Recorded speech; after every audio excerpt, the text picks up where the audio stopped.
Hi everybody, it's Ashley the Urge Warrior is here, and it is day 87 of my 90 days of dating myself challenge. Today I got a little bit knocked off of my routine this week.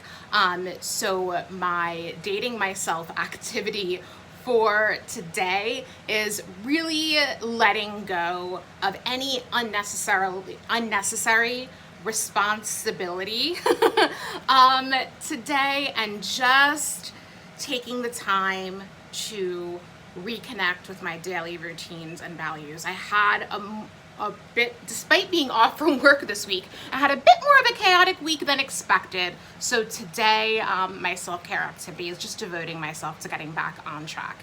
Now, one thing that I have been implementing on most days into my daily practice is using these reflection cards from the book The Four Agreements, which has heavily influenced my recovery process. And today's meditation mantra that I focused on, today's reflection, is actually directly related to something that I am going to try to incorporate in my practice moving forward of coping with urges. So I'm going to show you the illustration. So today's reflection is be impeccable. It's from the Be Impeccable with Your Word series. There's 4 different series in here that have to do with the 4 different agreements. So one of the agreements is be impeccable with your word, which is basically being mindful with how you use words in your own mind and in the speech which you deliver to others. And the reflection is create a beautiful dream.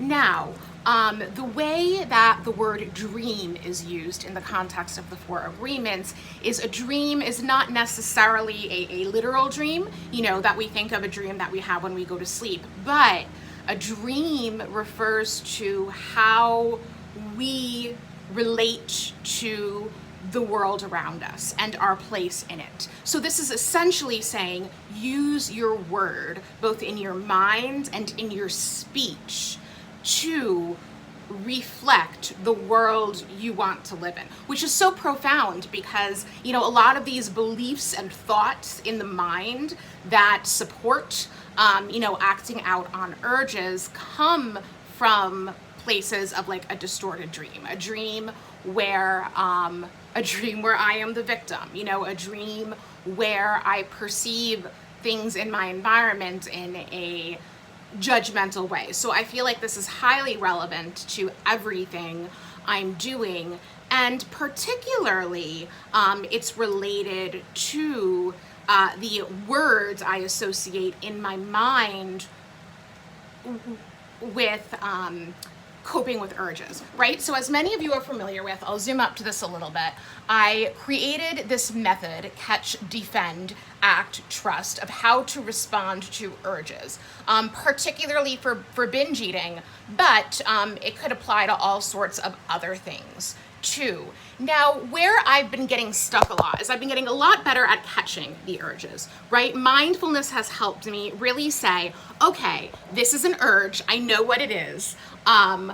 But where I get stuck is like the next part of the process after catching the urge, I identified as like defending the warrior in me, which is basically the prefrontal cortex of my brain, because the urge comes from, this more primitive lizard brain or lower brain, that part of my brain, right? So, and that part can be very powerful despite my warrioress knowing you don't have to act on that. That's an impulse coming from the lower part of the brain. So this defend part was really like, all right, so you gotta protect your warrioress now, right? You've gotta like be on guard and fend off the urge coming from the impulses. But what I found is that trying to fight the urge exhausted me, and I ended up giving in more than I would have liked to the urge. So I think instead of using defend, I am going to use detach, right? Because there is an energy of letting go rather than fighting. Like, okay, I caught the urge, now let's separate myself from it a little bit, detach, step away.